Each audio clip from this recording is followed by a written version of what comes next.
Hello, everyone. Welcome to Psych 5 Personal and Social Awareness. So far, we have reviewed some theoretical background information about personal growth, such as humanistic psychology, such as positive psychology. And we reviewed the lifespan, every stage of the lifespan, like infancy, childhood, adulthood, and also we reviewed some knowledge about autonomy, the real sign of being mature. And last week we have talked about wellness. We focus on everything about wellness, what wellness is, and how to improve wellness, what factors contribute to wellness, and other related topics. And now we are in week 6. So in week 6 is everything about stress, or about managing or reducing stress. Actually, this week's topic is kind of an extension of last week's topic, because last week we talked about maintaining wellness. So that help us understand and know how to maintain wellness, how to be well. Actually, stress is like a part of maintaining wellness. Managing stress is one step, is one part of managing or improving wellness. So for this week, we just focus on how to know about stress, what stress is. So in this week's video, we talk about what stress is, where stress comes from, namely the sources of stress, and also the effects, the negative effects of stress to our body, to our mind. And also, more importantly, we'll talk about how to manage or respond to stress. There are some responses that are effective, really constructive to manage to reduce stress, but there's also some responses that are not really effective or destructive. So here is the agenda for this week.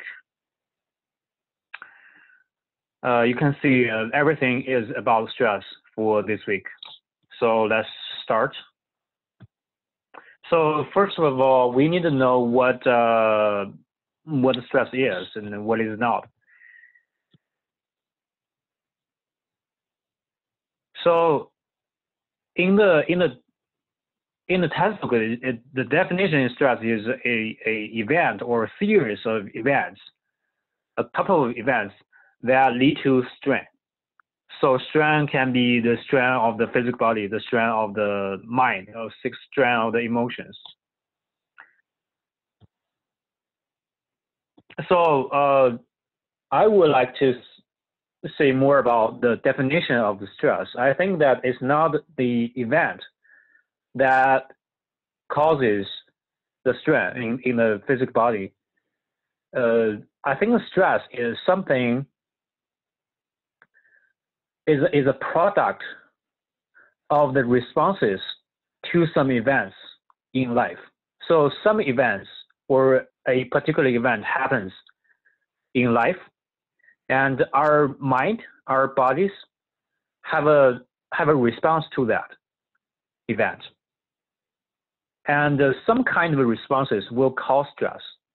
So stress is a product of the problematic responses to some events. So when we'll feel that we are stressful, when that will happen, when the responses will cause our mind to have a stress.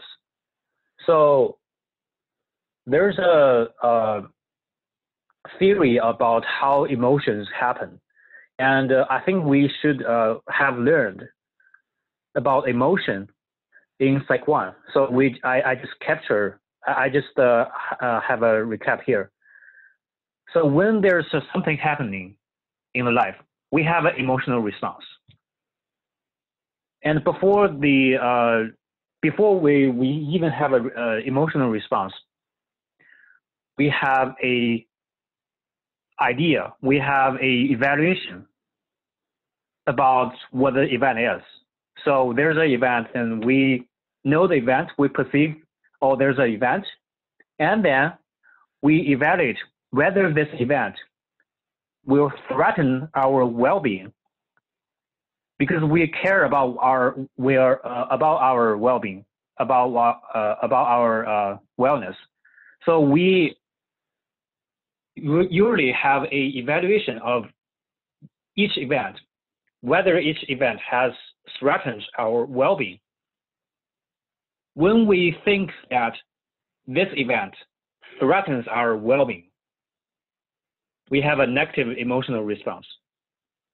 And that kind of negative emotional response will cause stress, will lead us to have stress, will lead us to strain. So that is stress. The stress is a response of some kind of emotional responses. So that's where the stress, how stress really forms in our mind. So stress has some kind of a negative effects on our physical health and also psychological health. So oftentimes we have physical and psychological health problems because of the stress, a lot of stress in our body and our mind. And also there can be two types of stress. And one type is kind of it's called the quote unquote good stress. It's called eustress.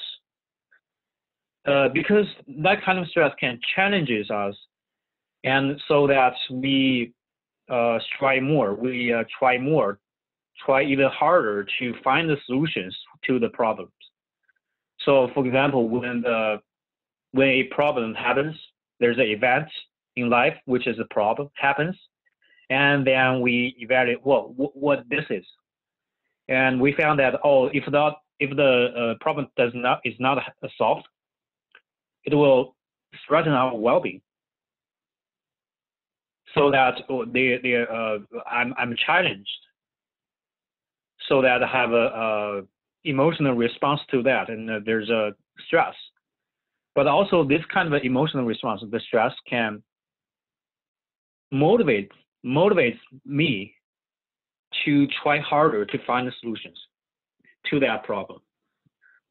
So stress can be good stress or eustress, but stress can be the negative stress, can be distress.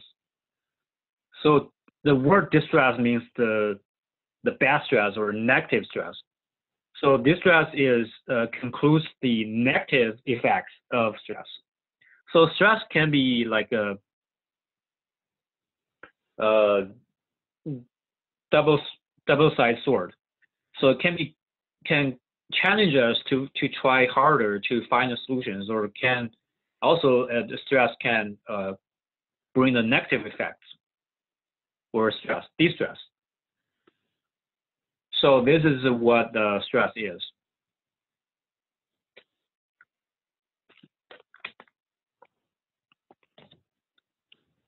So oftentimes almost everyone has some level of stress in life, and for a lot of reasons we just have a stress, and because we found that sometimes something is going wrong, and sometimes something bad happens, and we kind of know the negative effects of those events.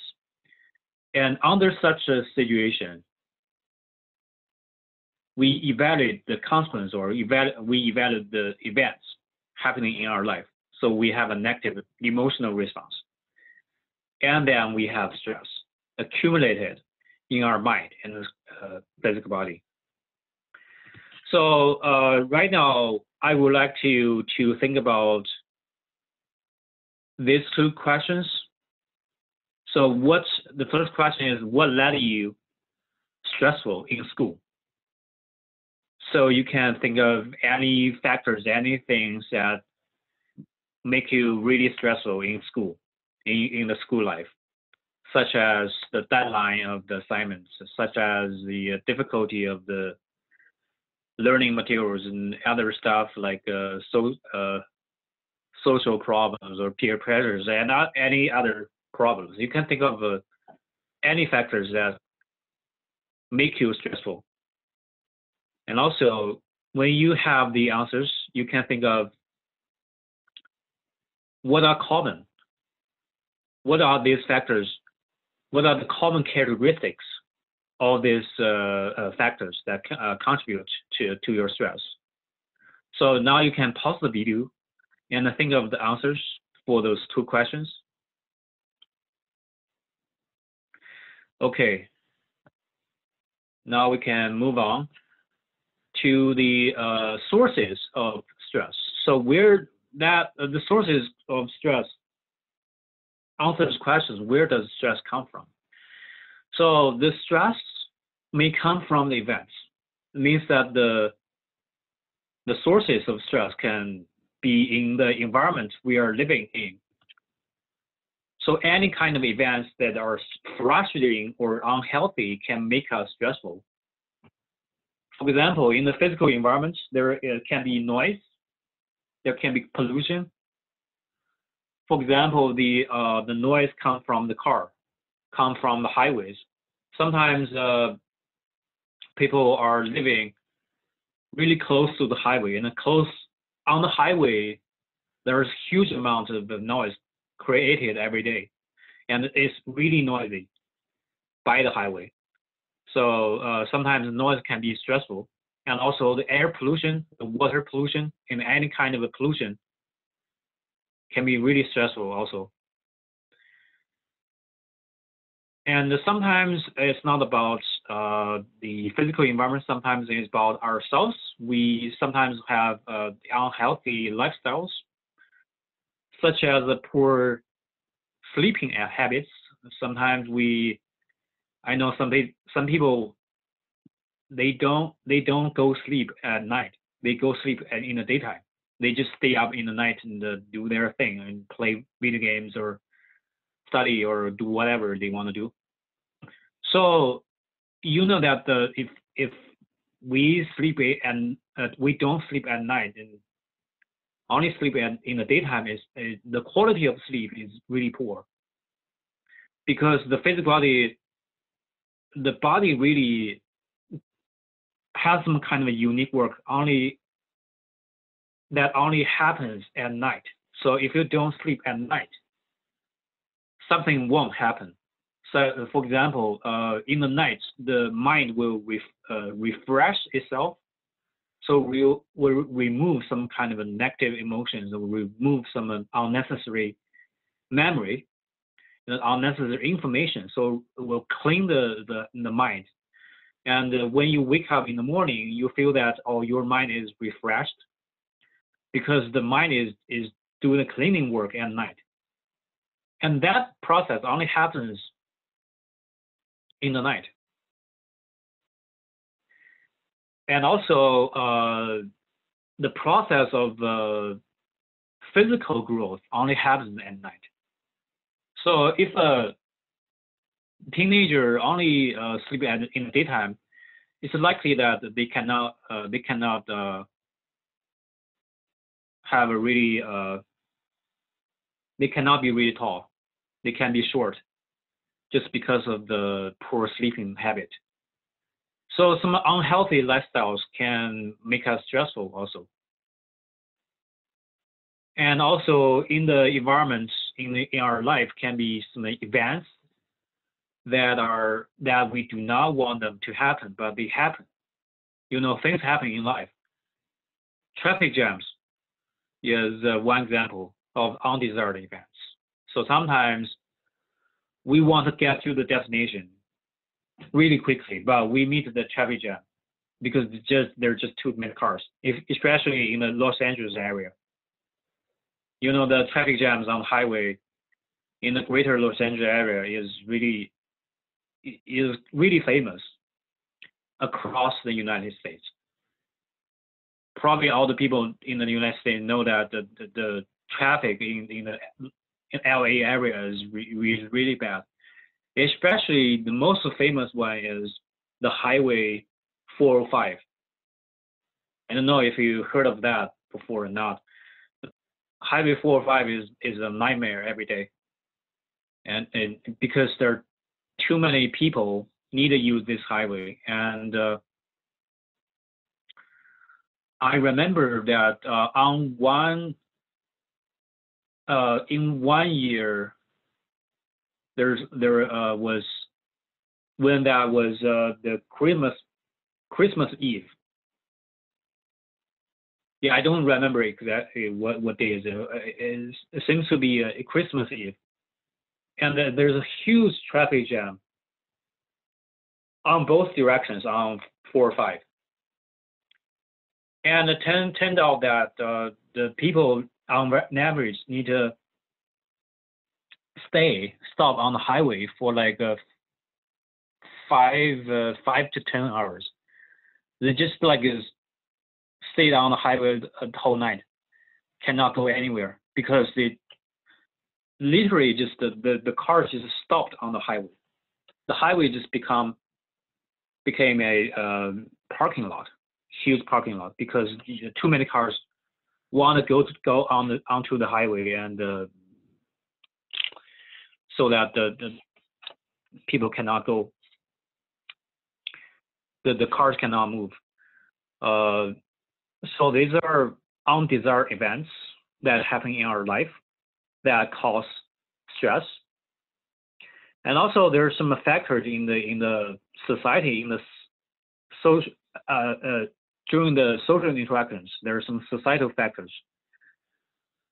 For example, discrimination. Another example is economic crisis. It seems like in 2020, in this year, the two things happened in our life. Both the racial discrimination and the economic crisis happened in our life. And because of the pandemic, of course, the pandemic also caused us to be really stressful, because it's like risky to go outside and to hang out with people, to have some kind of contact with people outside. And we need to keep the social distance. And in March and April and in the summer, a lot of people lost their jobs because a lot of businesses are shut down temporarily. For example, the shopping malls, the barber shops, a lot of things that are shut down, and a lot of people just lost their jobs, and they cannot get paid because they do not work. And a lot of companies broke up, bankrupted. So it's really a tough situation, and all that events cause people to be really stressful. And also in end of May, I think it was 25th of the May, the racial discrimination event happened. The George Floyd, the George Floyd event happened in Minnesota, and that event caused a lot of people to be really stressful. So you can tell that you can know from this year's life situation that discrimination in the society, and also the economic crisis in the society, and also other societal factors such as the pandemic, all these negative factors can cause us to be really stressful. And also there are some reasons from the social situations, social interactions, some interpersonal factors. Those negative events make us really stressful also. So examples can be rape or sexual harassment. And rape can be really stressful, can make the victims to suffer from the PTSD, the post-traumatic stress disorder. And the sexual harassment can make people really stressful also, can cause a lot of emotional problems. So you can see that a lot of the factors from the environment, from the society, from our lifestyles, from some kind of life events, from the social interactions, all these factors may cause us to be really stressful. So from the school life, maybe I just mentioned the deadlines of assignments, the exams. Maybe some people are really anxious about the exams, and because they feel that if they do not do well in the exam, their well-being or their benefits or their life will be threatened. There will be some negative consequences from the bad grade of the in the exam. So that's why they are anxious. That's why they are really stressful. The deadlines, exams, and sometimes the learning material is too difficult, or there's too much homework, or anything else like peer pressures or the life work imbalance. Sometimes need to deal with life, need to work, need to deal with kids if they have some. They do not have enough time to learn.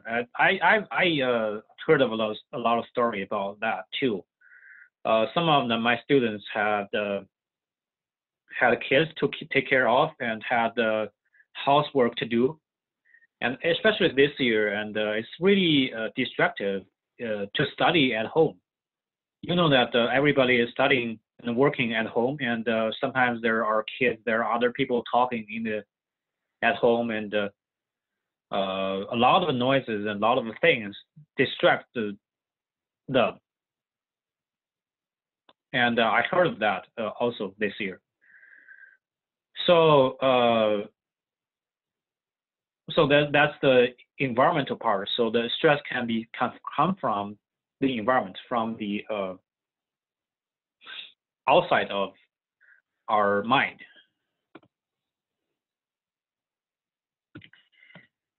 But the stress can also come from our inner spiritual or psychological world, or some psychological or emotional factors may contribute to the stress that is accumulated in our mind. So one of the psychological factors is the feeling of frustration. Sometimes we fail. Sometimes we do not have a desired life. Sometimes we expect that, this will be like this, but sometimes it turns out that the real fact is that it turns out that way. And this time we feel frustrated, we feel disappointed, and we feel like, I cannot achieve my goal as I want. I try hard, but I still do not make it. So that time, the feeling of frustration comes to our mind. Yeah, it feels like there's something blocks on the way to attaining the goal. There's a goal, I want to do it, I want to attain it, I want to achieve the goal, but I cannot do it because there's always something that stop me attaining that goal. So that in that situation, I feel really frustrated. And you can think of any stories in your own life or in the life of your friends or your family. Those stories may show that the frustration really causes stress. sometimes people are just feeling frustrated and they're really stressful. You can think of the stories based on your actual experience about yourself, based on your observation of other people. Sometimes the stress comes from the two types of motivation, or two kinds of impulses, and sometimes they conflict each other. So for example, there's the first type of internal conflict is that sometimes people want two things at the same time, but they only can get one. They have to choose one of the two. So it's called approach conflict. They want two things at a time, but they only can get one thing. And the second situation, the second type of internal conflict is that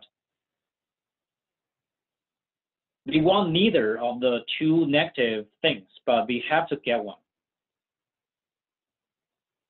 What they want is two things are away from them, but they have to get one of the two negative things. So it's called avoidance conflict. And the third type of internal conflict is that they must choose between the two things that both have positive and negative elements. So it's called approach avoidance conflict.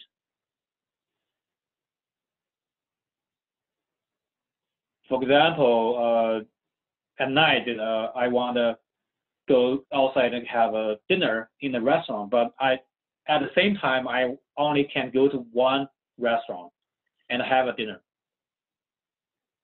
Neither of the two restaurants that are available to me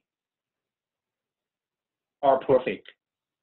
So each restaurant has some kind of advantages or disadvantages, has some positive sides and positive aspects and negative aspects. For example, in restaurant A, the burgers are really good, but the fries are not good. In restaurant B, the burgers are not good, but the fries are really good.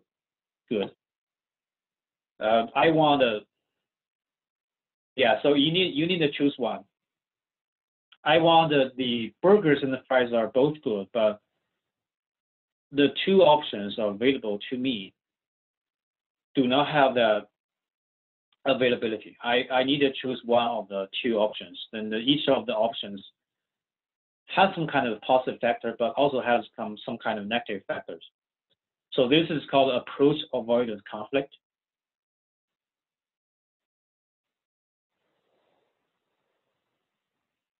So sometimes there are some different kinds of impulses in our mind, and we want to get both of them, or we want neither of them, and they're conflicting. We cannot make things perfect, so there's internal conflict that makes us to be really stressful. And here's another question time. And last question is about what factors can make you stressful. And for this question, you can think about how does stress influence you, or how does stress impact you negatively? So what does stress brings to you? How you are impacted by the stress that you have in your life? You can pause the video right now and think of the answer for this question.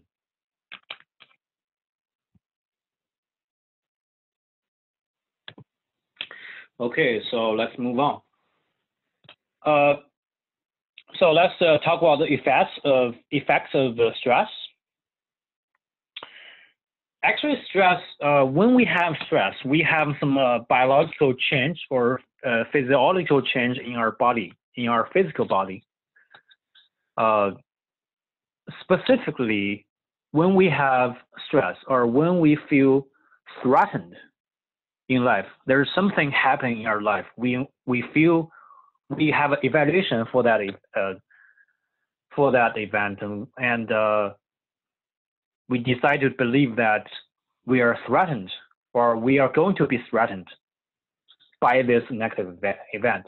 And this time, a part of our neural system is activated.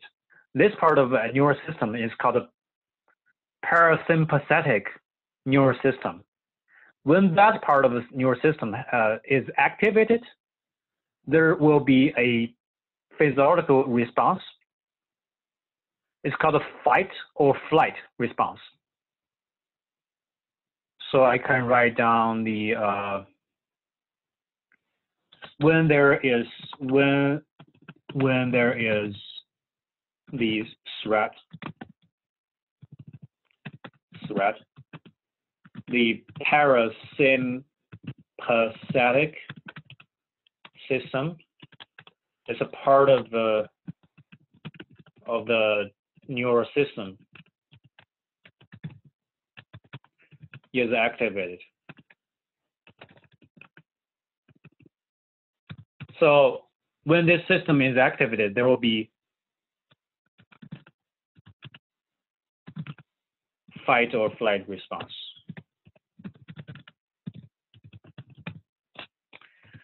So actually, this fight or flight response is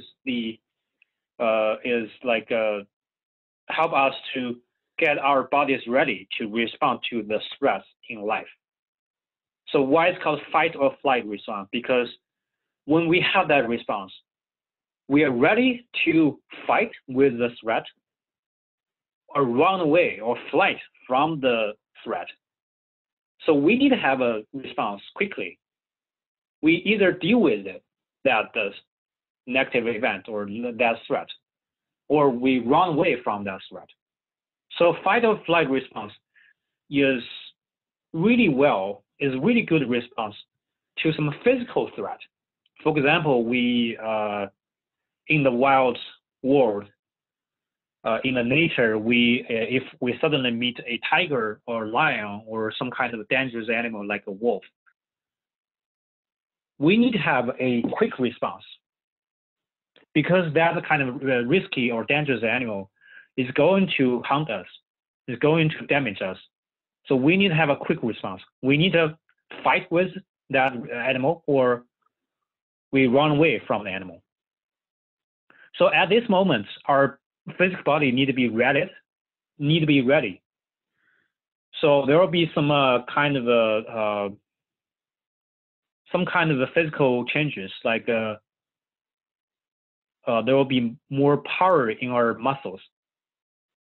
So the muscles will be tightened, and also the blood will go to the muscles more than go to other parts like brain or the digestive system. So there will be less activities in the stomachs or in the intestines. So less activities in the digestive system, less blood provided to the brain, because more blood will go to the muscles, because our physical body need to be ready to either fight with the animal or run away from it. So both of the actions need a lot of power in the muscles. And also the heartbeat will be more frequent. The heartbeat will be higher.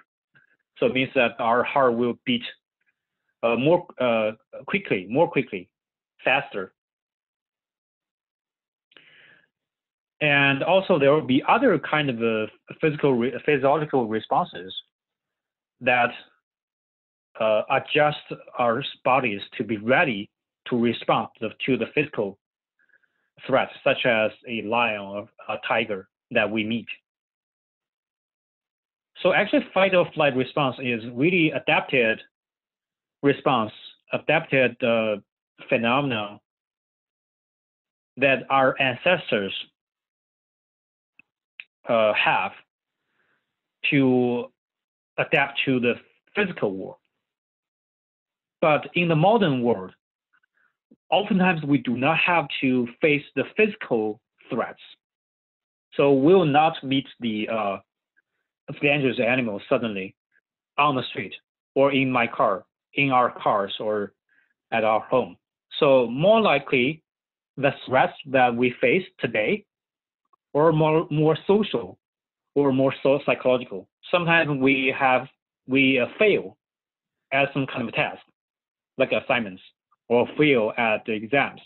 So this time they become the stress, but they're not physical stress. They are social threats, or they are more psychological. We feel bad when we feel. So that's when we have threats, more likely, most of the time.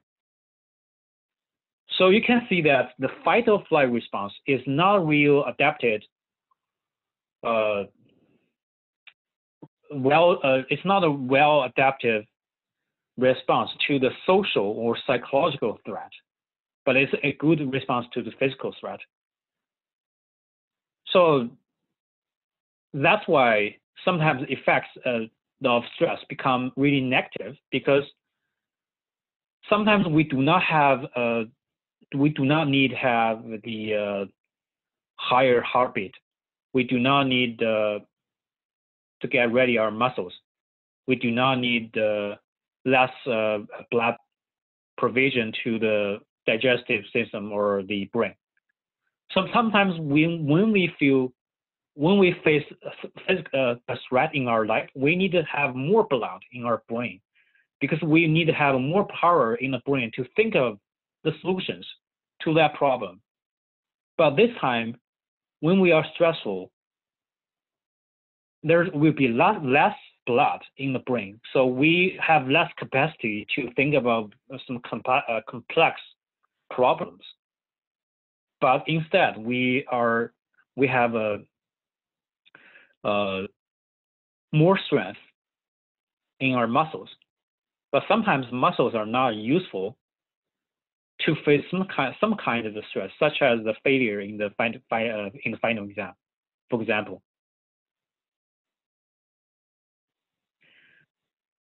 So right now, you know the basic mechanism of what happens in our physical body when there is stress. So when there is a threat, or we think that there will be a stress in life, our body will automatically generate the fight or flight response.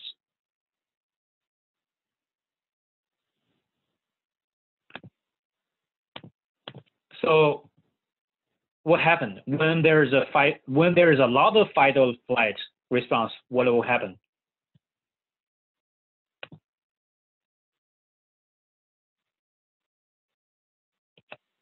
There will be some biochemical changes. The stress hormones will release. So in our body, there are some hormones that are responsible to create the effect of stress. So when we feel stressful, what happens that's when the stress hormones release. So only if the stress hormones release, there are some biological changes in our life, and then we feel stressful. And when there is a lot of stress in our life, or sometimes we have too many threats to face in our life, there can be psychosomatic disorders emerging, like hypertension, like asthma. So people who have asthma cannot breathe well. And sometimes they have inflammation, because one of the negative effects of the stress or stress hormones is the more vulnerable immune system. So when the immune system shut down, or immune system is more weak, there can be more inflammation. So there can be some disorders, like physical diseases, that we get, our physical body get, because of the stress. It means that when we are really stressful, we are more likely to get sick.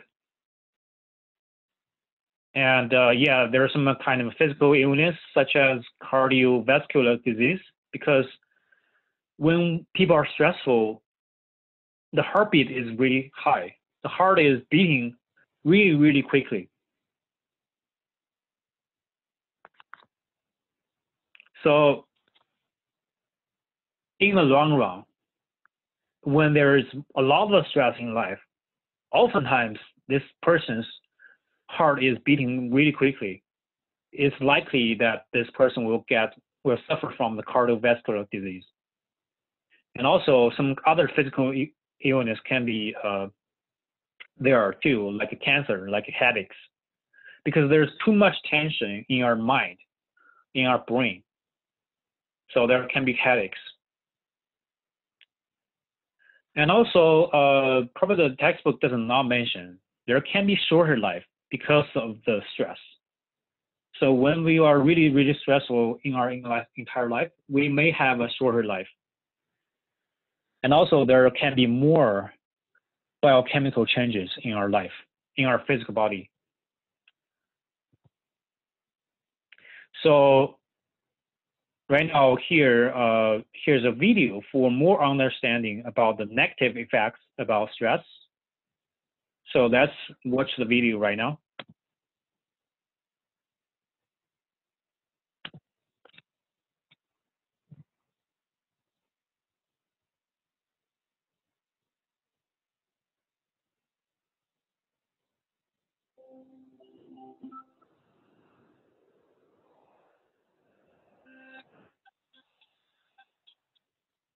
Cramming for a test, trying to get more done than you have time to do.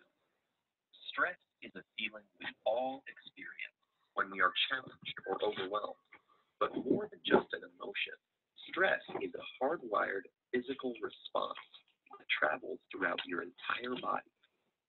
In the short term, stress can be advantageous, but when activated too often or too long, your primitive fight or flight stress response not only changes your brain, but also damages many of the other organs and cells throughout your body. Your adrenal gland releases the stress hormones cortisol, epinephrine, also known as adrenaline, and norepinephrine.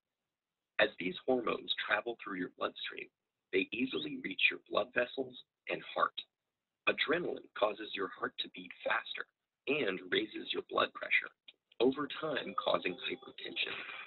Cortisol can also cause the endothelium, or inner lining of blood vessels, to not function normally. Scientists now know that this is an early step in triggering the process of atherosclerosis, or cholesterol plaque buildup in your arteries. Together, these changes increase your chances of a heart attack or stroke. When your brain senses stress, it activates your autonomic nervous system. Through this network of nerve connections, your big brain communicates stress to your enteric or intestinal nervous system. Besides causing butterflies in your stomach, this brain-gut connection can disturb the natural rhythmic contractions that move food through your gut, leading to irritable bowel syndrome, and can increase your gut sensitivity to acid, making you more likely to feel heartburn. Via the gut's nervous system, stress can also change the composition and function of your gut bacteria, which may affect your digestive and overall health. Speaking of digestion, does chronic stress affect your waistline? Well, yes. Cortisol can increase your appetite. It tells your body to replenish your energy stores with energy-dense foods and carbs, causing you to crave comfort foods. High levels of cortisol can also cause you to put on those extra calories as visceral or deep-bellied fat. This type of fat doesn't just make it harder to button your pants. It is an organ that actively releases hormones and immune system chemicals called cytokines that can increase your risk of developing chronic diseases such as heart disease and insulin resistance. Meanwhile, stress hormones affect immune cells in a variety of ways. Initially, they help prepare to fight invaders and heal after injury, but chronic stress can dampen the function of some immune cells, make you more susceptible to infections, and slow the rate you heal. Want to live a long life? You may have to curb your chronic stress. That's because it has even been associated with shortened telomeres, the shoelace tip ends of chromosomes that measure a cell's age. Telomeres cap chromosomes to allow DNA to get copied every time a cell divides without damaging the cell's genetic code, and they shorten with each cell division. When telomeres become too short, a cell can no longer divide, and it dies. As if all that weren't enough, chronic stress has even more ways it can sabotage your health, including acne, hair loss, sexual dysfunction, headaches, muscle tension, difficulty concentrating, fatigue, and irritability. So, what does all this mean for you?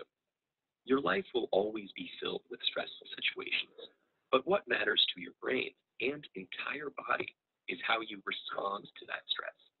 If you can view those situations as challenges you can control and master, rather than as threats that are insurmountable, you will perform better in the short run and stay healthy in the long run.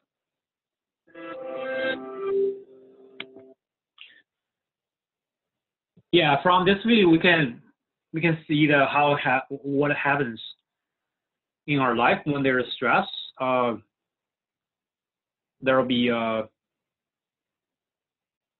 dual influence. There will be three kinds of stress hormones released from the adrenal gland, and the stress hormones will have a multiple effects on different parts of our body, like have effect on our heart, so that if there's too much stress in our life, we may get the heart disease or cardiovascular disease, and also influence our digestive system. And there will be weaker capacity to digest the food, because the fight or flight response is get ready our body to fight with the physical threat in the environment instead of helping us to digest more food. If we feel a lot of stress in our life, we are oftentimes stressful. So the body will believe that, oh, that's the time to fight with the stress, instead of digest the food. So in the long run, there will be some problems with the digestive system, and also sometimes, the stress will make us to get hungry easily, to make us to have a preference for the food with higher energy, because you know that to fight with the physical threat, you need more energy. So actually, that's the response. That is, all the responses are actually for getting our body ready to fight with the physical threat,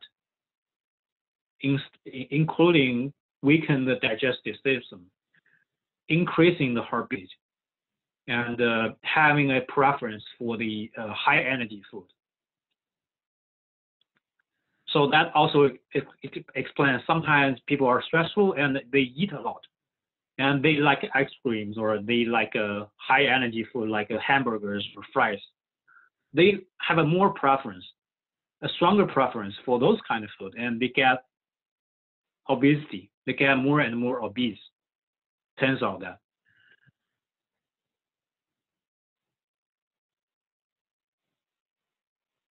And also, the stress will shorten the telomeres in the chromosomes.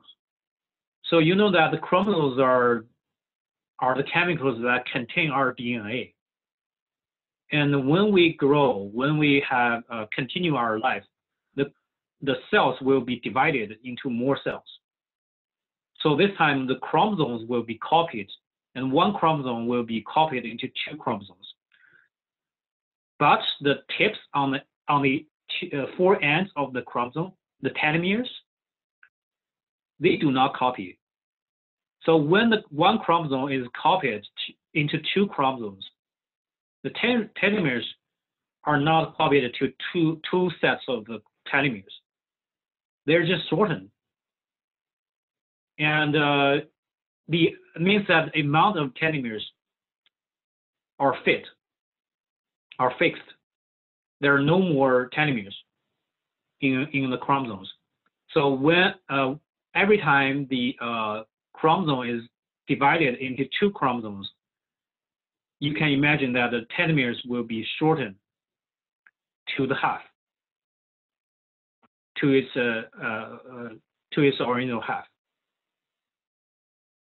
So when there's no telomeres in the chromosomes, the cell dies. So also that explains why people has a limitation of their lifespan.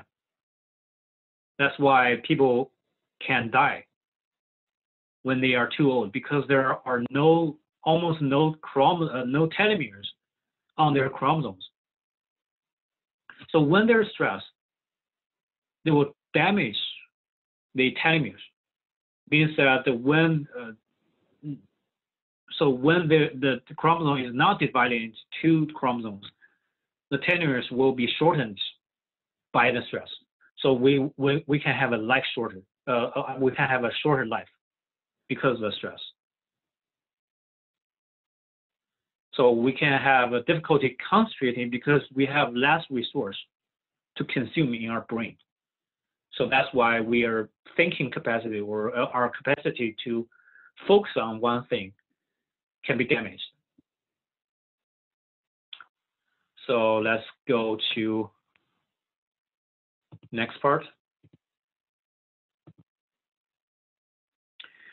So besides the biochemical consequences from stress, there can be psychological consequences. First one is chronic stress. When we have too much stress, when we have a chronic stress, it means that we are stressful almost all the time. That's not because something bad happens. That's just because we have accumulated too much stress. We are stressful generally, even though there's nothing happened.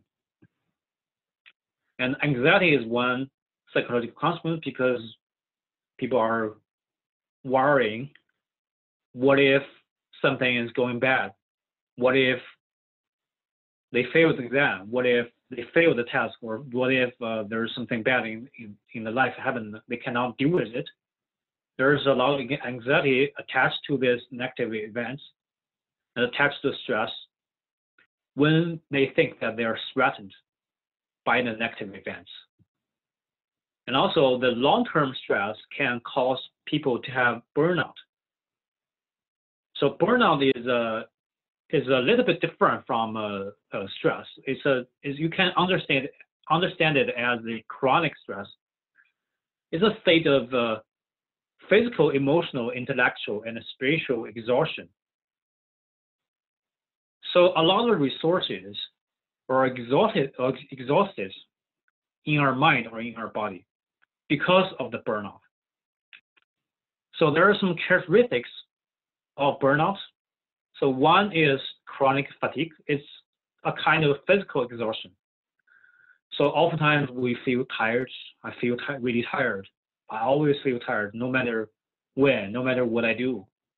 Even though I have a break for the whole day, I still feel tired. That's chronic fatigue. That's probably because of the burnout. And also low energy. I do not feel energetic in life. Even though I do nothing today, I still feel there's no energy. I do not have energy to do a lot of things. That's also the physical exhaustion. And sometimes there's a feeling of helplessness and hopelessness. It's a feeling that it cannot happen. It cannot do anything to change the situation. There's a problem, but you cannot solve it. You are disappointed. You're hopeless. There's no hope for the positive change. There's only negative change of that situation. There's no possibility for the positive change. You cannot do anything to deal with it. So that's a feeling of hopelessness or helplessness. It's a sign of emotional exhaustion. And also there can be intellectual exhaustion. The one example is that they have a difficulty concentrating on one thing. There's less attention capacity. there's a difficulty to pay attention to one detail, one thing. They're destructive all the time. And also they can be less creative because they have less resources in the brain to think about the solution. So there's less creativity and less capacity for the concentration or for the attention.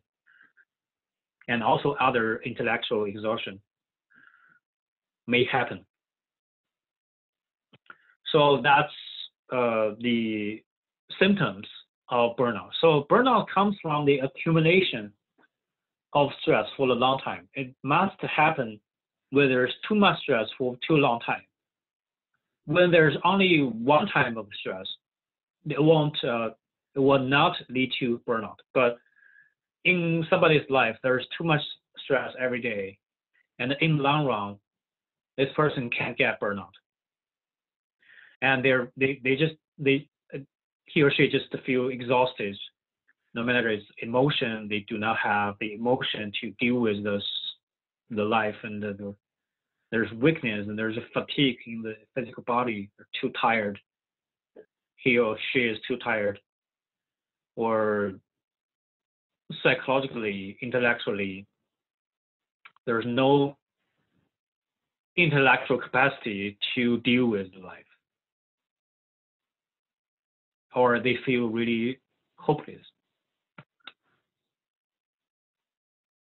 So that's burnout. So when people have a burnout, it's kind of dangerous for them because they do not have the healthy psychological or physical state to deal with the threats or deal with anything in life. And there can be other following negative consequences, such as lowered performance if they work. And burnout oftentimes happens at workplaces. A lot of employees, in the long run, they get burnout. They get burned out on one position because of some factors. Maybe the performance is lower, the social relationships are not that good anymore because they do not have the resource to maintain the relationships with other people. Or there can be other following negative consequences, such as too much anxiety, such as depression, such as sadness, too much sadness. There can be other psychological disorders following the burnout state.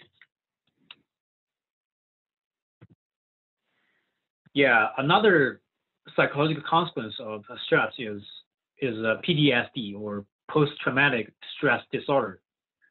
It's a one type of anxiety disorder. Sometimes there are some traumatic events that are too harsh to the patients, such as the military pet battles or car accidents or the sexual harassment, really severe sexual harassment or rape. Because of this really, really traumatic events, they may get the PTSD. After the traumatic events, they get PTSD. There are some symptoms about this disorder. They may re-experience the trauma oftentimes. For example, when they are sleeping, they often have a nightmare about that situation when they get the trauma. So it's like that their brain is forcing them to recall the traumatic events, recall the scenarios at that moment again and again. And it's like a record is like the recorder that is playing the audio all the time. It is replay all the time, again and again, and experience that moment in that traumatic event for most of the time. Also, can be numbing in the physical body. Also, there can be hyperarousal. It means that they're too sensitive, or they're too alertive, they're too vigilant to some kind of life events. For example, when people have the car accidents, when they get PTSD, they cannot see cars, or they cannot drive cars anymore. They cannot even sit in the car. They cannot think of anything about the cars because they're too sensitive. They're super aroused. They're too aroused to some kind of signals. So these are symptoms of post-traumatic stress disorder. Yeah, so PTSD is one possible consequence of stress.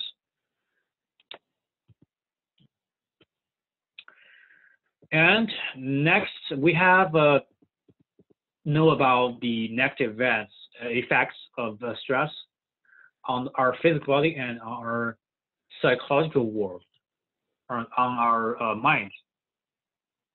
But not everyone is stressful, responding to the same event. So what I mean is that there are some individual differences in responding to stress, responding to stressful events. So something happened in life, and some people will not be stressful, but some other people will be stressful in reaction to the same stressful event. So why is that? Because people are different. Every individual is unique. So one important concept that helps the individual to resist the stressful event is called resilience. So resilience is a concept in psychology that refers to the capacity of the individual to bounce back from the major stressful events. And also resilience helps the individual to suffer from less negative effects from the stress. So basically it means that if a person is really resilient, it means that when the person gets stressed, there's something bad happens in the life. Of course, this person is really stressful at that moment, really sad or really angry, whatever. But this person recovers from that situation, from that stressful situation, really quickly, and also really successfully. For example, the emotion of that person is like 5 before the stressful event, and the stressful event happens, and suddenly emotion goes down to -5. But in 2 days, this resilient person, the emotion will go back to 4.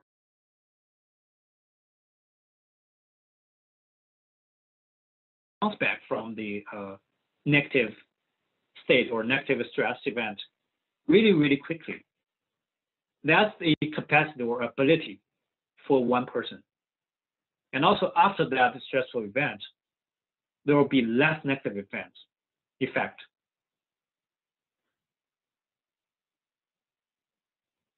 So it's like there's nothing happened before for this person if this person is resilient.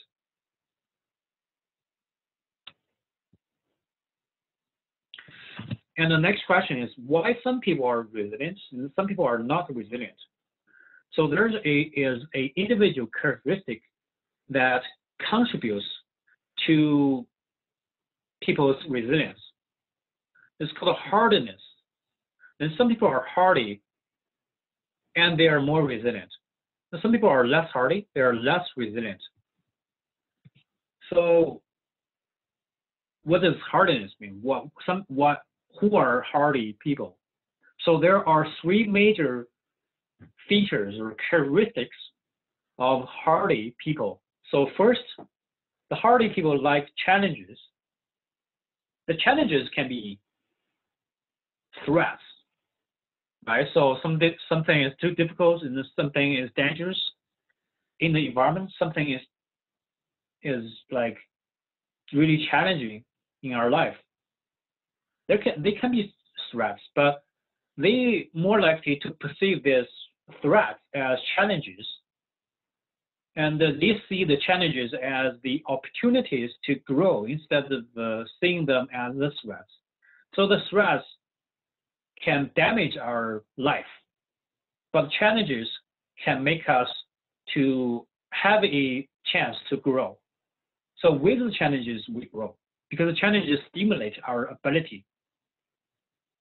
So they like challenges, they perceive negative events or some challenging events as chances instead of threats.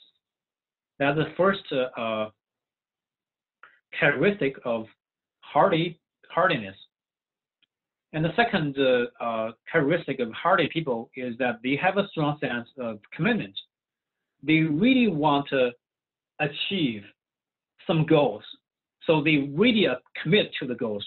Nothing can stop them achieving the goal, no matter what difficulty happens, no matter what threats happen in life.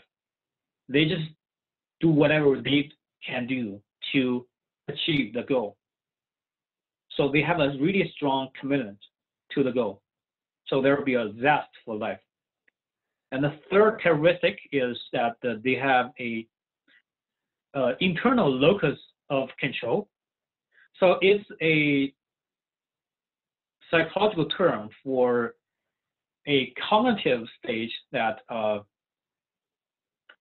they believe that they can influence life events and they can control their own destiny. Or it means that the location of the control of some life events is inside of themselves. It means that they themselves can control the outcomes of life events. Some life events happen, and some are negative, some are positive. They believe that they can change, they can make some positive life events happen. They can make some negative life events disappear. They can change the outcomes of negative life events. In other words, they can control their fate, they can control their own destiny. It's a belief. In fact, I don't know what happened, but they have a belief that they can control their own life, they can influence their the outcomes of life events. So that's called an internal locus of control. So the hardy people have these three characteristics. They like challenges, they have a really strong sense of commitment to the goals, and also they have an internal locus of control.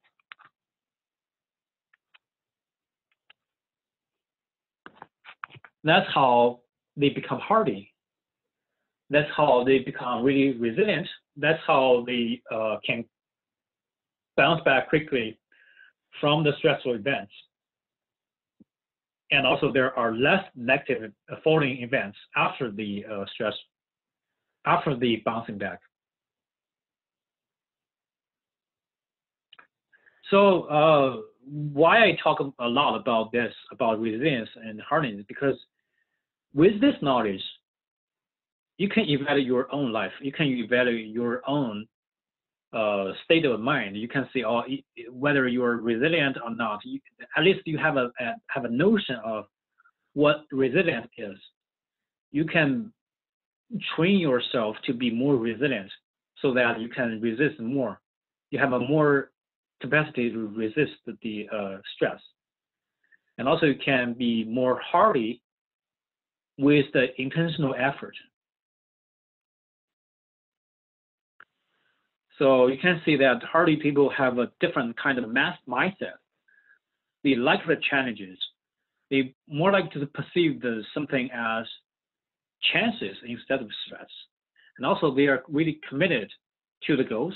And also they believe that they can control their own destiny instead of being controlled by the life events or environment.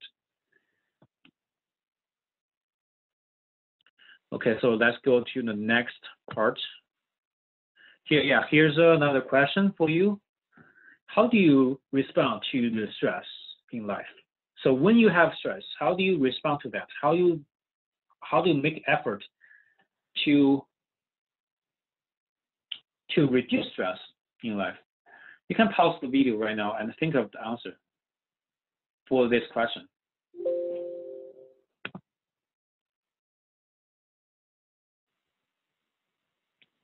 Okay, so let's talk about the next part. Next part is about management of stress, or the effort to reduce stress.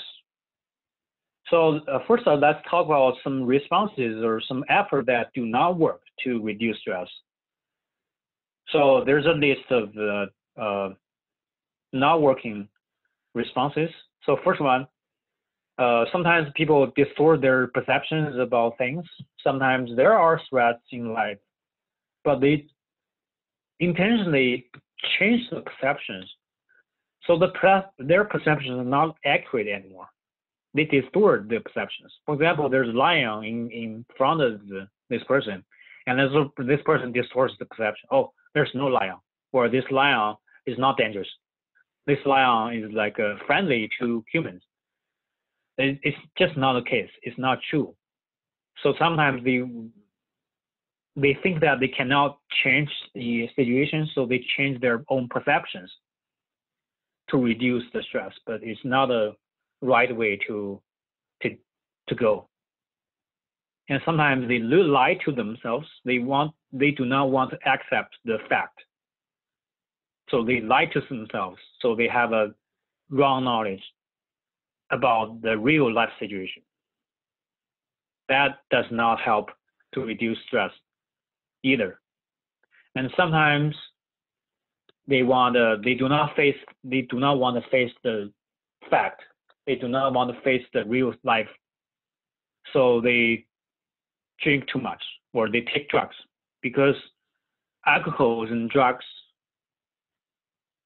can make them not think of the real life, can make them to get high or get drunk. So sometimes binge drinking or taking drugs are the responses to reduce stress that do not work. Indeed, sometimes people get drunk a lot and they drink too much to reduce stress because they are too stressful, they are too painful in life, so they drink a lot in order to reduce stress, but that does not work. The stress will come back, the pain will come back after drinking, or after the effect, when the effect of the drugs disappeared, the pain and the stress will come back. So these are the responses that do not work. And then there may be more responses that do not work. You can think of more possible efforts that do not work to reduce stress. And then we can talk about some responses that are really working to reduce stress. The first type is to modify our inner critic, modify the self-talk. So we can change the beliefs that we believe since our childhood. So we have some values, we have some beliefs that we assume the world should be like this. For example, the people should be good. The people should be nice to other people, or people should be working hard. So that's the assumption that we have. That's the injunctions. We have talked about the don't injunctions. We have talked about do injunctions. Sometimes we have a lot of these injunctions in our life, in our mind. We cannot change them, or we do not realize we have those injunctions. Those are just values or assumptions about the world. The world is more and more complex than we assume. The world is more dynamic and versatile and complex than those injunctions. So sometimes we can change the beliefs about the world should be like.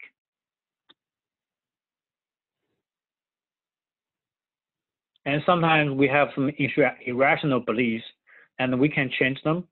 So last week we have talked about, oh no, 2 weeks ago, we have talked about the one therapy, the REBT, or rational emotive behavior therapy.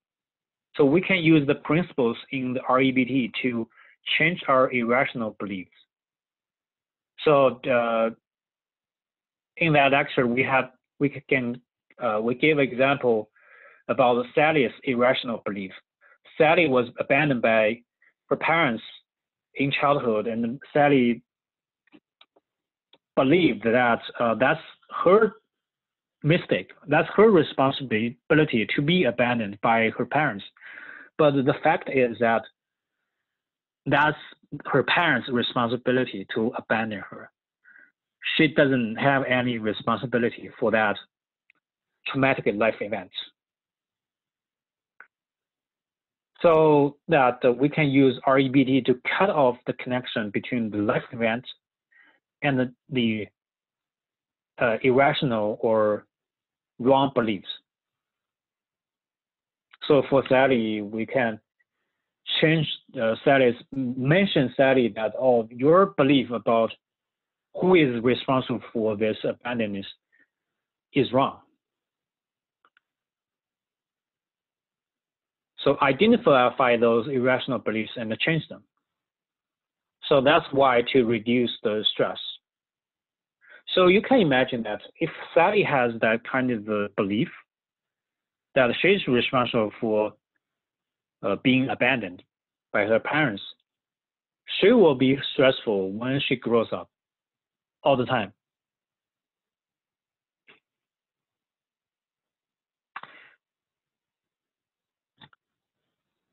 Yeah, so that's one effort to reduce stress is to modify the self-talk, modify the beliefs that we have in our deep mind,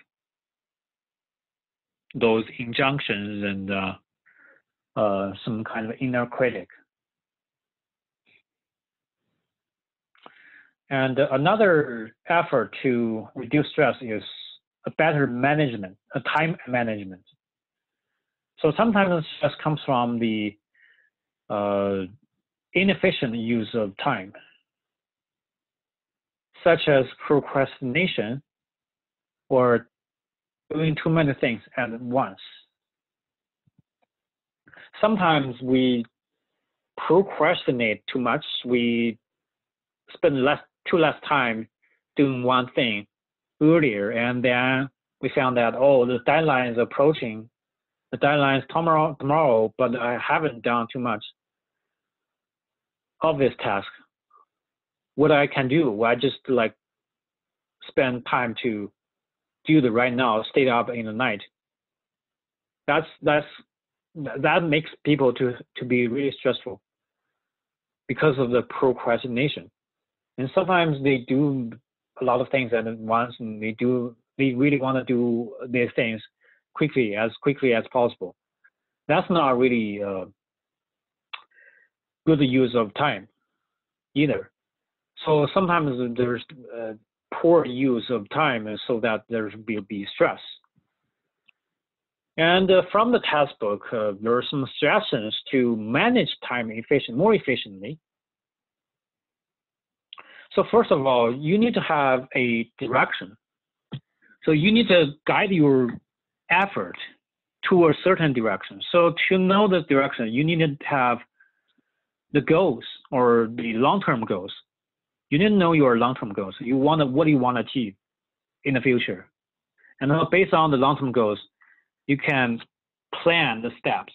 You can prioritize the steps. You can make a plan about what I need to do first and what I need to do next, what I need to do after the second step, and what is more urgent, what is less urgent. You can do it later. So you can manage this You need to make a plan to realize these long-term goals. And also, second suggestion is like, not only with long-term goals is not enough, because long-term goals are long-term goals. You cannot really, they do not guide you to do some specific task at one moment. So you need to break down long-term goals into smaller, short-term goals, and also develop a plan of action. So you need to know what I do first and what I do next, and what I do in the first step. So you have a lot of smaller and short-term goals, so you know what exactly you can do for each to realize each short-term goal.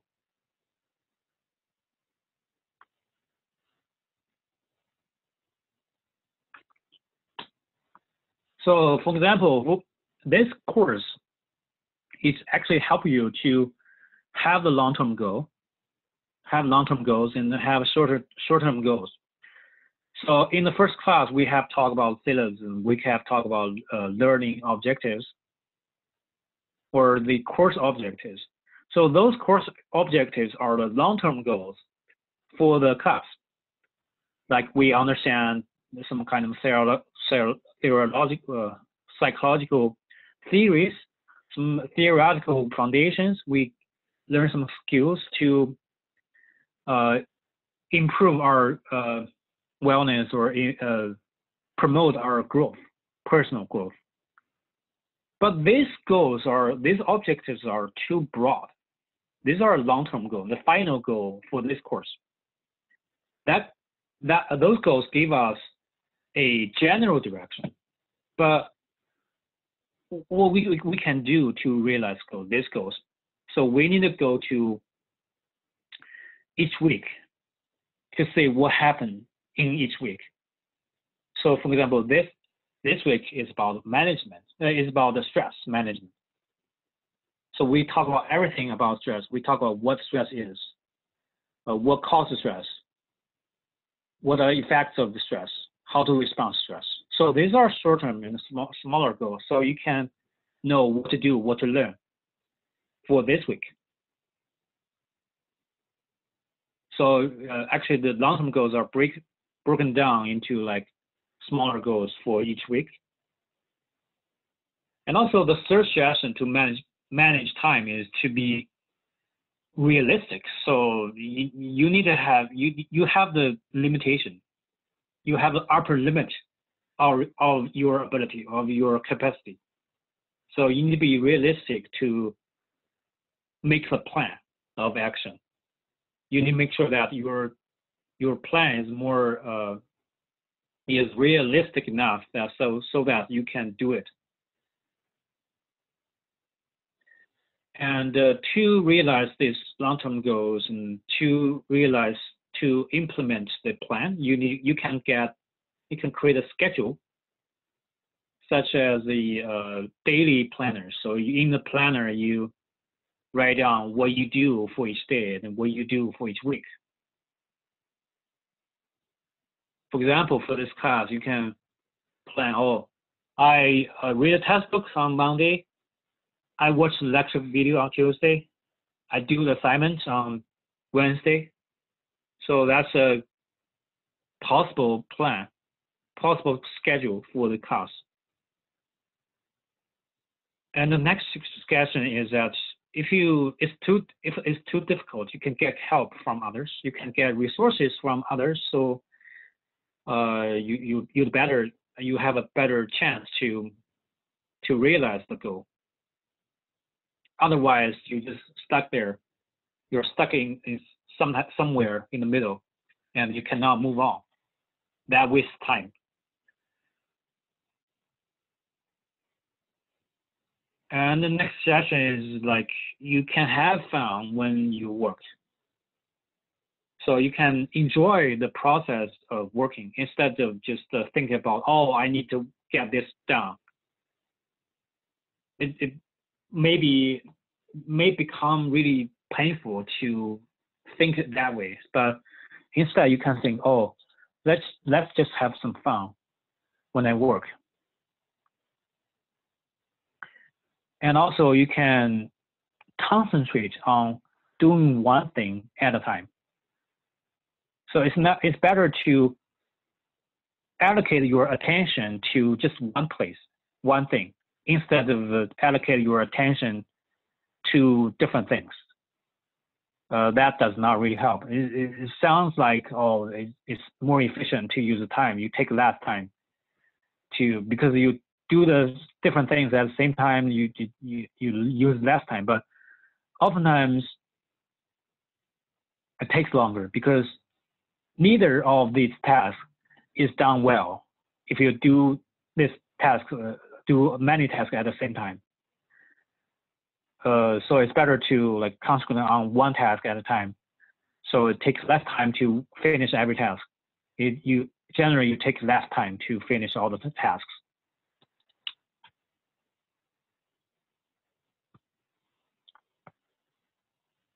So here are the suggestions to manage the time.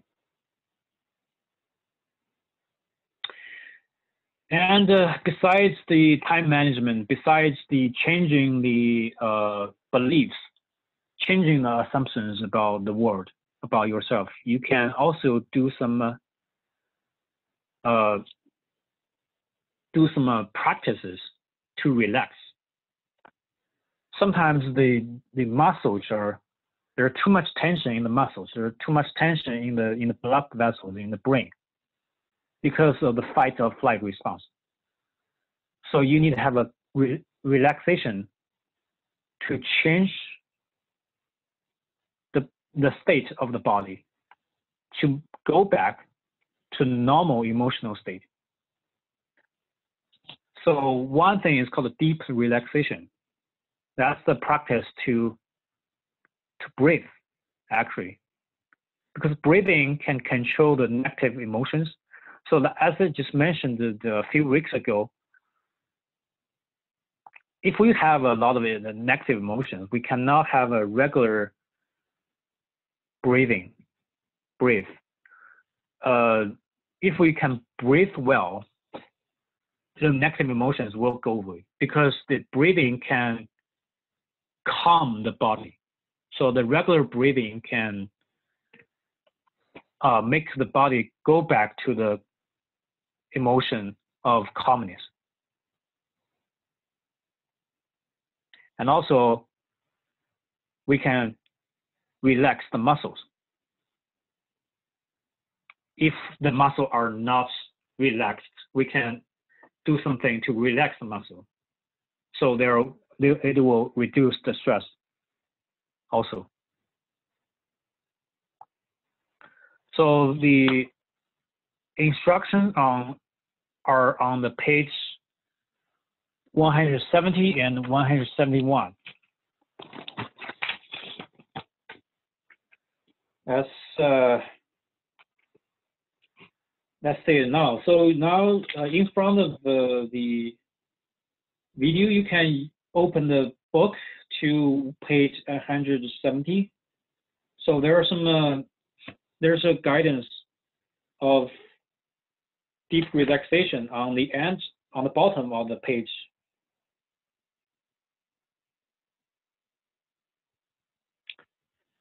So you can see the first step. Get a comfortable posture, or go to a comfortable place. Be quiet. Make sure that the environment is quiet. And close your eyes. The next step, pay attention to your breathing. So concentrate to breathing. Breathe in slowly through your nose. Exhale slowly through your mouth.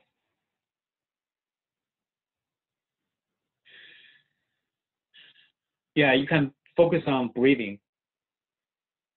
Pay attention to what happens when you breathe. Breathe slowly. And then clench and release your muscles.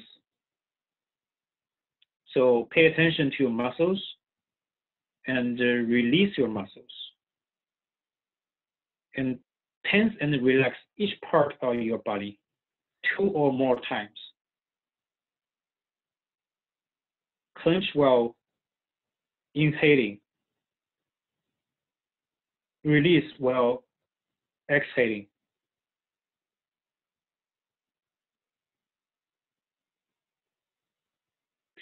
Tense and relax, proceeding through each muscle group.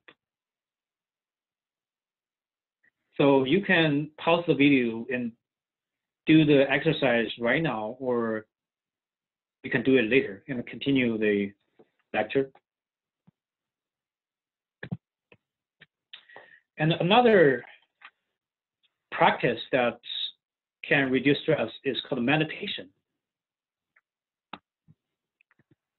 So meditation is a practice or a series of activities that we withdraw attention from the external world, but to pay attention to the inner world, inner spiritual world, or pay attention to the physical body.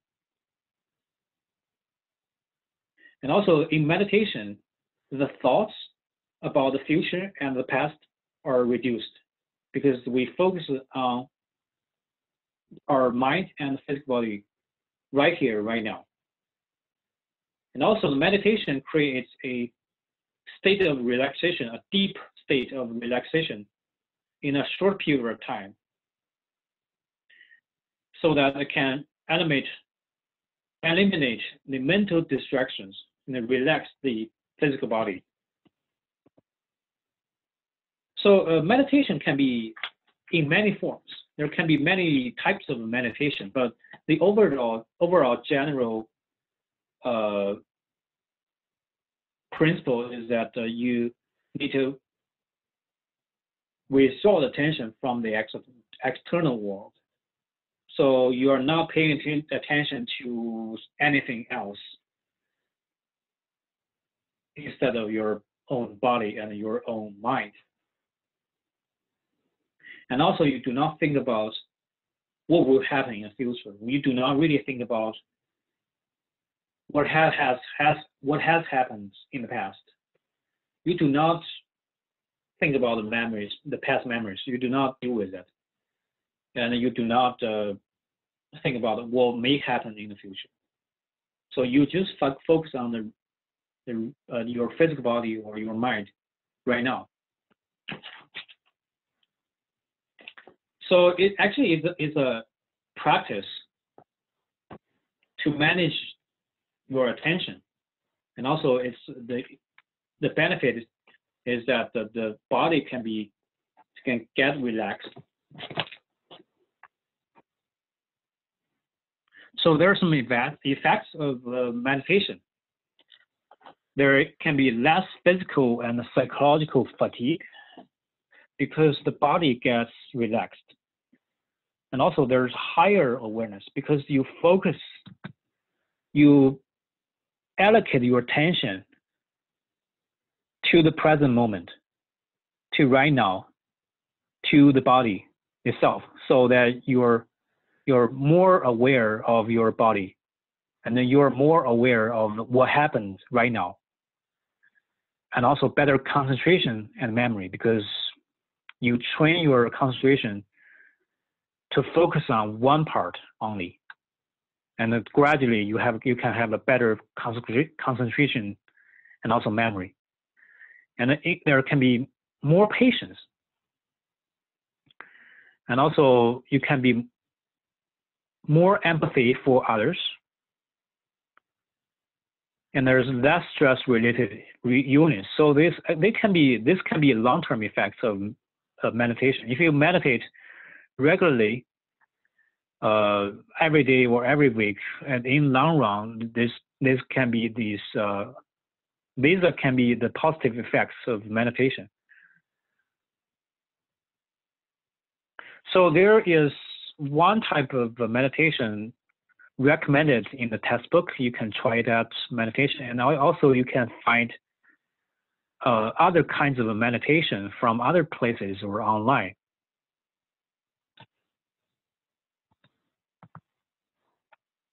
So here's a question for you guys. Look, have you ever heard of or engaged in any meditation practices?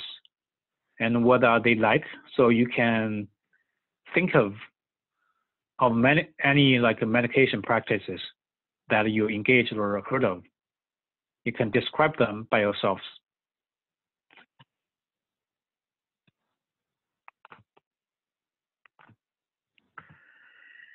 And a really similar other kind of a response that work to reduce stress is mindfulness. So I think that mindfulness is like a really close related to meditation. So we have talked about mindfulness a few weeks ago, I think 2 weeks ago. The mindfulness was introduced to as a way to manage injunctions, because we have a lot of injunctions in our mind, and we can be more mindful to reduce those injunctions. Also, mindfulness is a good way to reduce stress. So the solution to reduce stress is being mindful. So mindfulness is a mental state in which the mind is aware of external and internal stimuli in the present moment, but the mind is not judging this stimuli. It means that the mind does not ignore or distort any kind of information incoming to the mind. So the mind is just to accept everything that is coming to the mind without the changing the information, without the having a judgment, without the having a label on this information. Just to accept the things as it is, accept the things as they are, and also focus on the present moment. It means that not focus on the future, not focus on the past memories, but just to focus on everything in the present moment. So if our mind is mindful enough, we are living in the real world, but not in the parent or inner critic. We are not controlled by inner critic. So sometimes the inner critic or inner parent creates stress. Sometimes we feel that we are threatened by some life events, so we are stressful. But when we are mindful, we're more likely to accept those life events. We are more likely to have awareness of what these life events really mean to us. Sometimes we are too quickly to judge these life events. Sometimes we are not patient enough to exactly know whether these life events are threats or not. Sometimes these life events can be challenges, can be other things instead of the stress, but sometimes we're too quick to think that, oh, these life events must be threats, because we are not mindful enough. So mindfulness really helps us to reduce stress. And also mindfulness really is a really close concept to meditation, because in meditation, we draw attention from the outside world. We focus on the inside world. We focus on the present moment. I think the meditation can make us more mindful. So mindfulness is like an effect of meditation. The meditation is a particular practice to be mindful, to help us be mindful.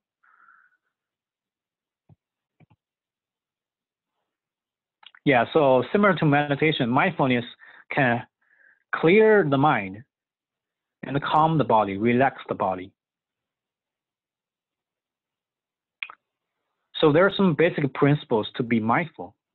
So first principle is, as I said, no judging. So does not judge every piece of information. Does not put a label on each piece of information, just to accept the information as it is. And also, at the same time, open to each moment. So your mind is open to the present moment, every time, every moment, every second, so that you can accept as much information as possible. And also, this one is really interesting. See everything as if you look at it for the first time. So how that happened? How does it happen? Sometimes you get familiar with a lot of things in your life, such as your laptops, your bedrooms, your apartment, or any place that you live, your car, the neighborhood you live. So those things are really familiar to you. You think that those are not changing at all in your life. You get bored with those things sometimes. But the fact is that each moment is a new moment. So you cannot pass the same river for twice, because there is river water in the river that is flowing all the time. So when you pass the river for once and you pass some river water, and if you pass the second time, the river is there, but the river water is totally new. So at each moment, this river is a totally new river. Even you think that's the same river, but it's not, because the river water is flowing all the time, is changing all the time. Everything is changing all the time. So when you look at everything, they are totally new for each moment, so that you can focus on the detail of everything at that moment. You do not take it for granted. You do not think, oh, that's something I see every day in life that never changes. It's not true. It's changing slightly at every moment, but you just not mindful enough to pay attention to those changes. And next principle is that you can trust your own intuitions. So sometimes we have a problem. We rely too much on thinking, too much on the brain. We rely too much on reasoning, analyzing, but we do not trust our intuitions. Sometimes our intuitions are really powerful. Sometimes the intuitions provide a lot of the information, because a lot of things happen in life. Only a really small percentage of information comes to our awareness. So if we rely a lot on reasoning, on thinking, we can only use the information, that smaller part of information that comes to our awareness.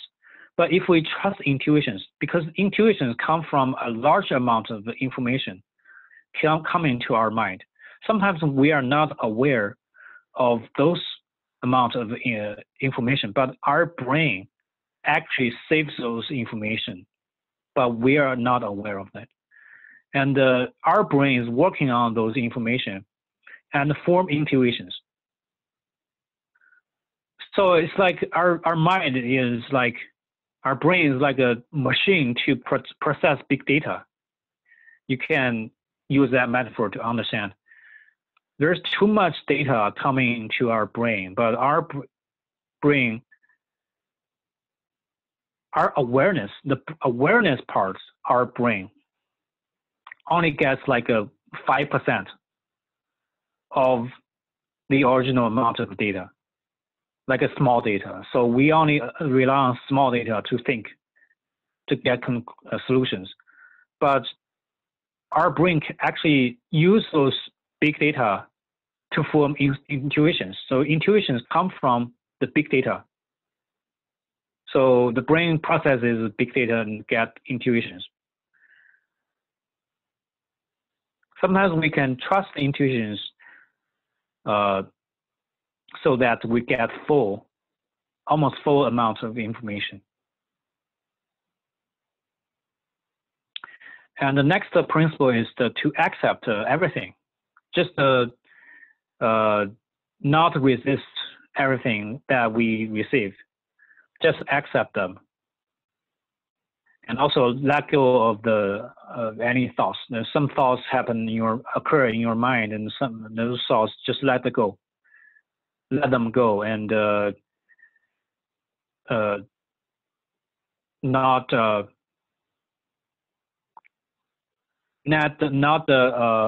frustrated or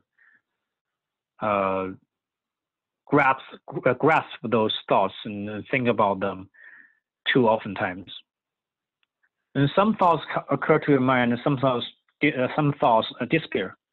Just let the flow of thoughts continue.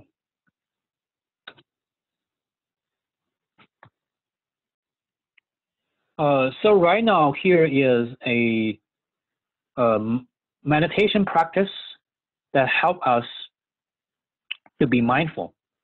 It's called a loving kindness meditation. So let's play a video that guides us to do the meditation to develop mindfulness. So let's play the video right now. So you can watch the video and do the meditation right now.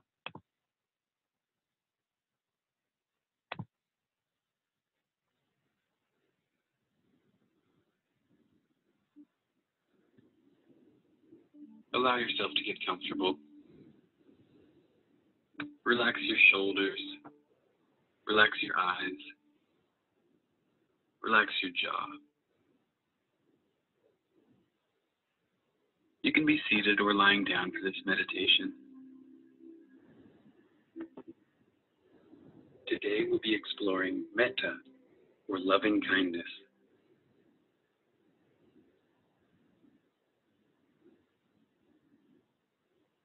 Through this metta meditation, we'll be exploring the cultivation of feelings of compassion, feelings of loving kindness for yourself and for others. So allow yourself to relax. Notice how your breath feels right now. Simply watch your breath.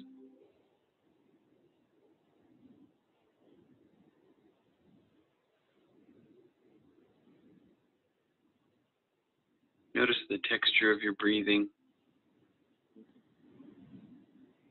Notice the rate of your breathing. Notice the depth of your breathing.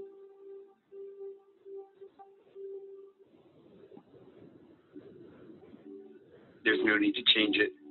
Simply observe.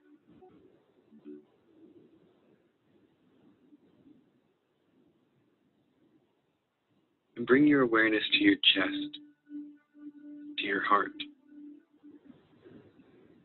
Place your awareness there as you continue to watch your breath. Notice what it feels like to breathe into your chest, to breathe into your heart.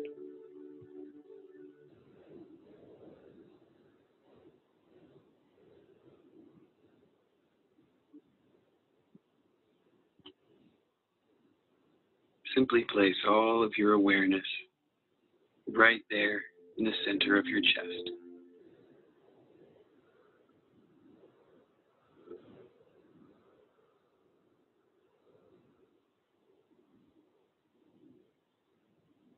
Now slowly and silently, repeat this phrase in your mind. May I be happy. May I be well. May I be comfortable and at peace. May I be happy. May I be well. May I be comfortable and at peace.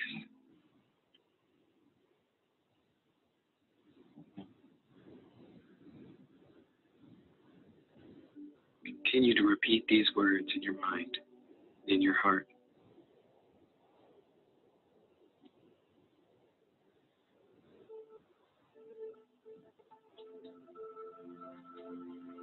Notice any subtle changes that occur in how you feel. May I be happy. May I be well. May I be comfortable and at peace.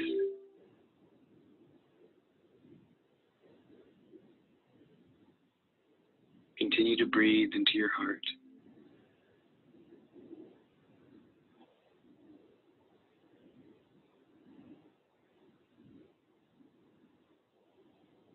Continue to repeat those words. May I be happy. May I be well. May I be comfortable and at peace.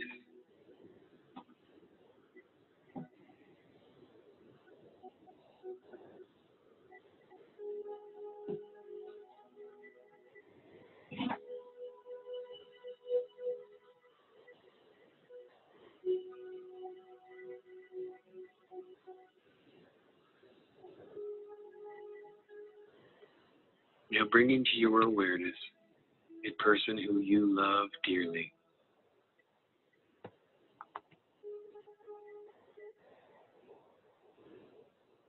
Notice who comes to mind. And keeping an image of this person in your mind's eye, silently repeat these words. May you be happy. May you be well. May you be comfortable and at peace. May you be happy. May you be well. May you be comfortable and at peace.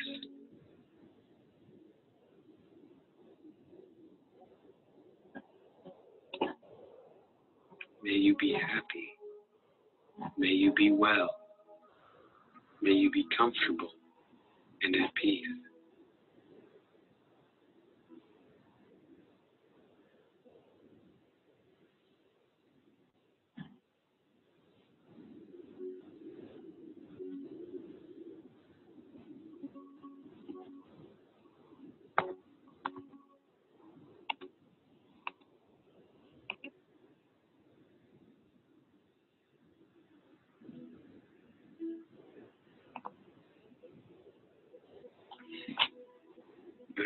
Okay, so let's stop here. This video is like more than 10 minutes, and we can you can watch later if you like. So far, for the sake of efficient use of time, we can stop here. We can go to the next topic. How you feel in your chest? As you can.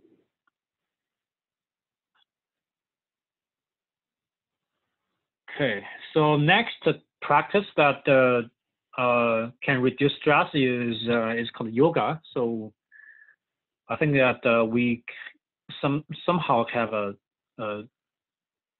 more or less have an understanding of what yoga is, and it's a physical exercise, or it's a practice from ancient India. Yeah, it's a practice that focuses on the mind and also the body.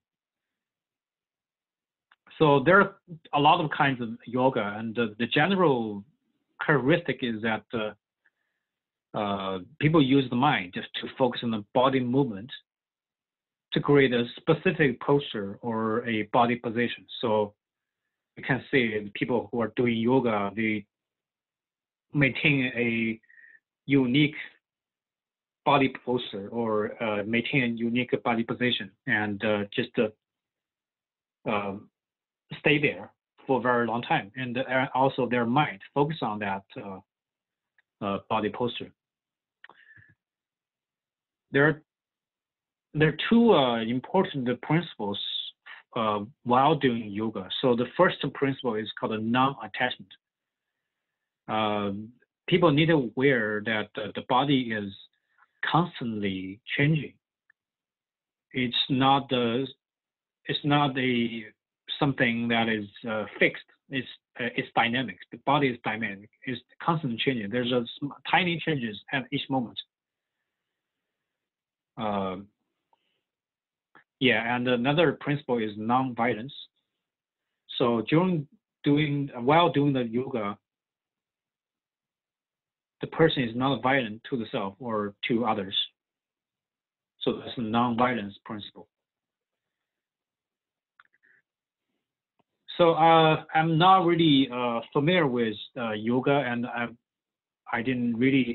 haven't done any practices about yoga before, so I do not have a lot of things to say about yoga. So if you get familiar with yoga or know about yoga, you can think about what yoga can do to you after practicing yoga. Or you can find more information online or from other people to know more about yoga. And also there are some other responses that reduce stress. And for example, pilates. Pilates is a kind of a form of physical exercises. And also there are some breathing techniques paired with the physical exercises.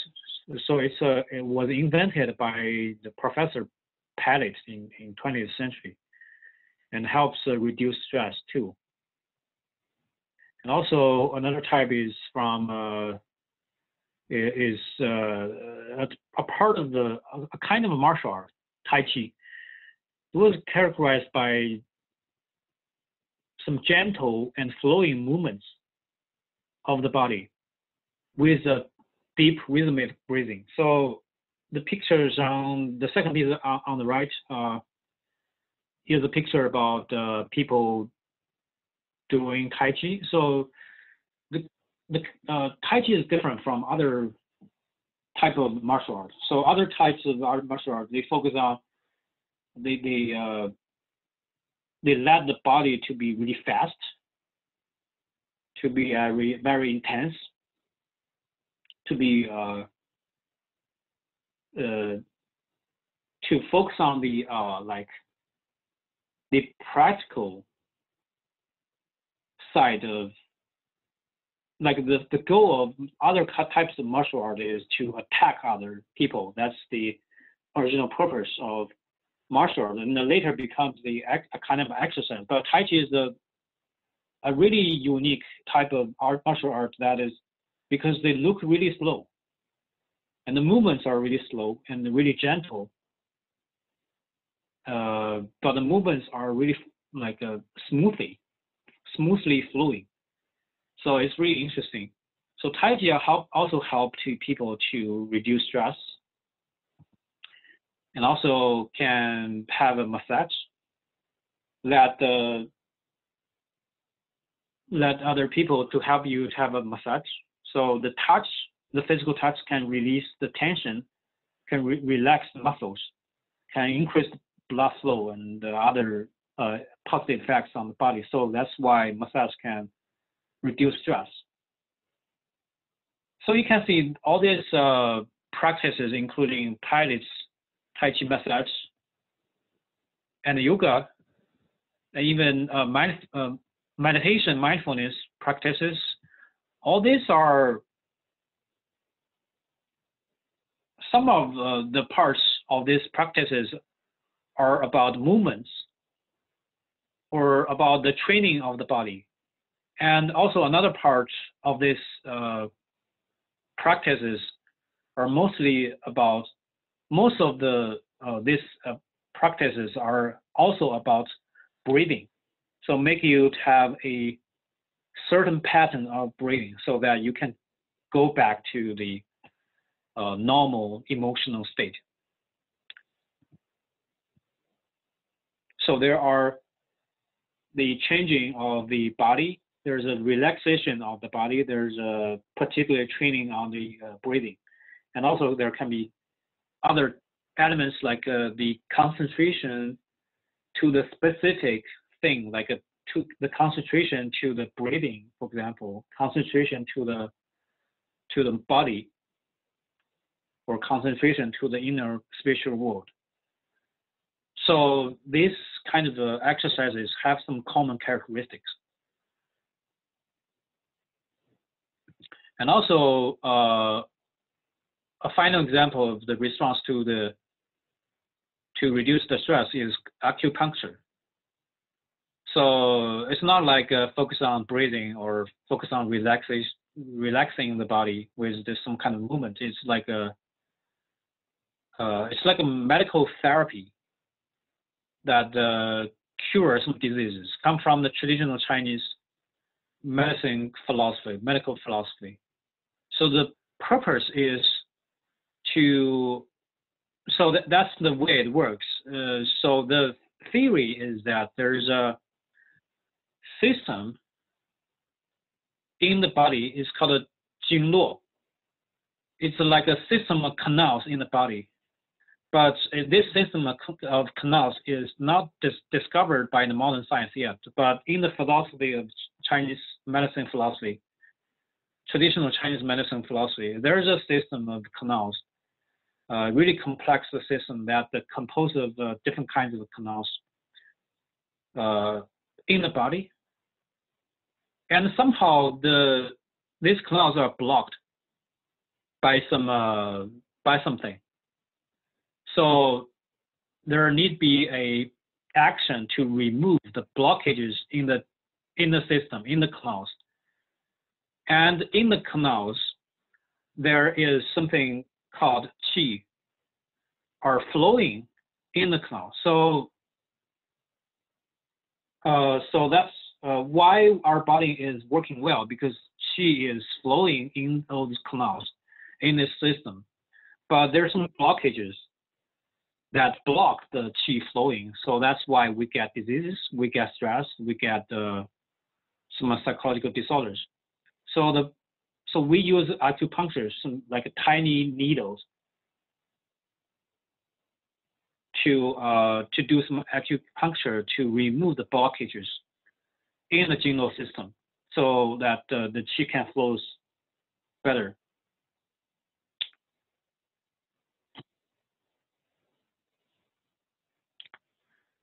Yeah, so in the system, in the canals, there are some points in every canal. It's called a 穴位. If you use the needle to stimulate the 穴位, so it remove the blockages in the canal, so that the final goal is that the qi will flow better. So by stimulating the 穴位, the blockages in the Jingluo system can be removed. So that's a practice under this kind of a philosophy, but it's not really consistent with modern science, because in modern science there's a neural system, there's blood vessels, but there's no such thing called Jingluo. So but it works. It works. Sometimes it works well. Sometimes it does not really work well. But yeah, it depends on different factors, I think. So acupuncture also helps to reduce the stress. It's like more like a medical therapy.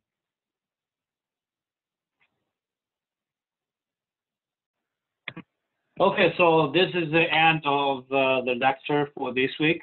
So here are some key points to know for this week. First of all, know what is stress, what stress is, and anything about stress. The sources of stress. There can be factors in the environment, there can be factors in our mind, and also know about the types of internal conflicts. So internal conflicts can be like the internal source of stress. There's 3 types of internal conflicts. Approach conflict, avoidance conflict, avoidance conflict.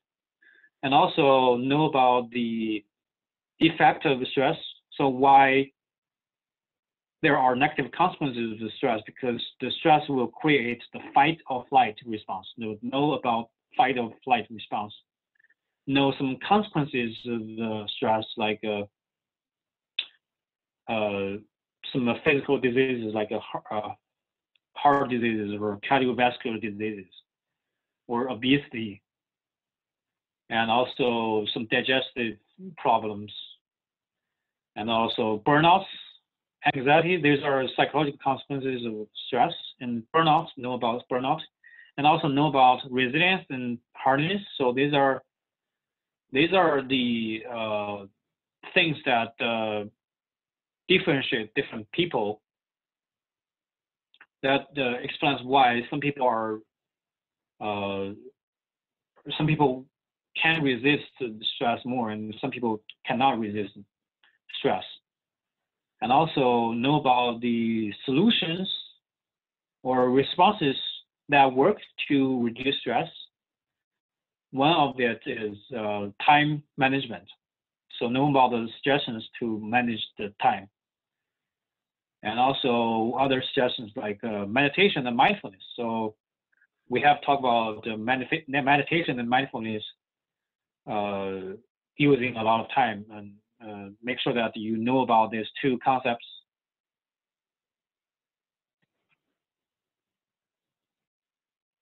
Okay, so now let's talk about the journal for this week. So journal 5. So you know that for this week is all about stress. So journal 5 is also about stress. So in the during the next 7 days, notice the stressful situations that you will encounter.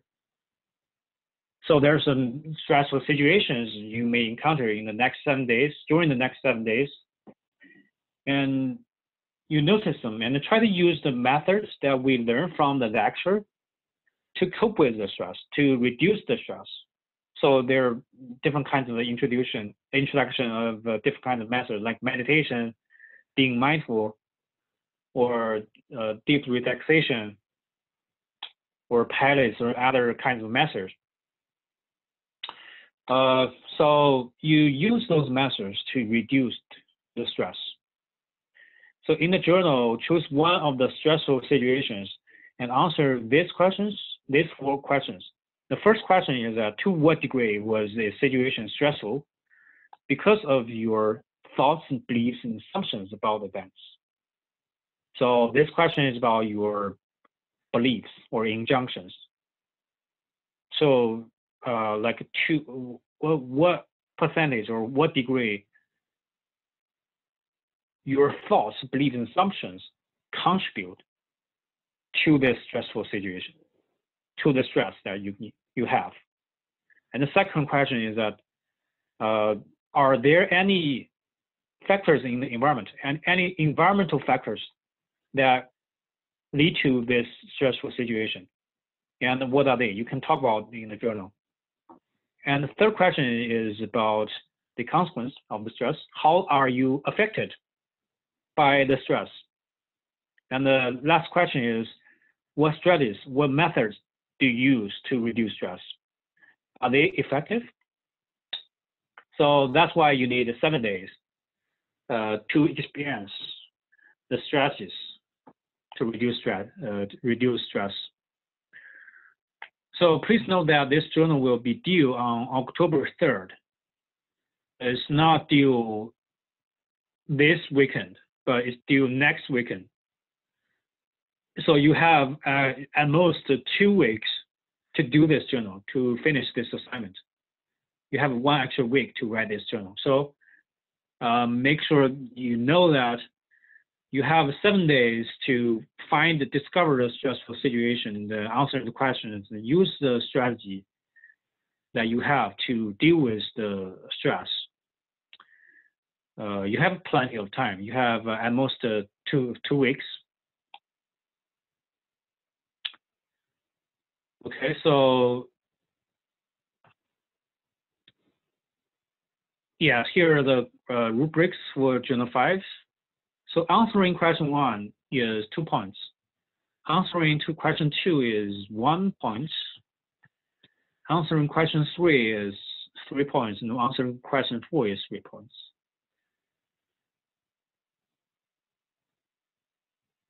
Okay, so here is the requirement for Journal 5. and hope that you can get something, at least get something from this week's lecture, so that you can have a strong capability to deal with stress in your life. And I think that this course is really practical to help you grow, to help you to have a better life. So managing stress is really important aspect of having a better life. So I hope that you can learn something from this week's class and really try to use the strategies that you learn, or any strategies you learn from other places, to cope with the stress that you have. And hope you have a good week, and see you next week.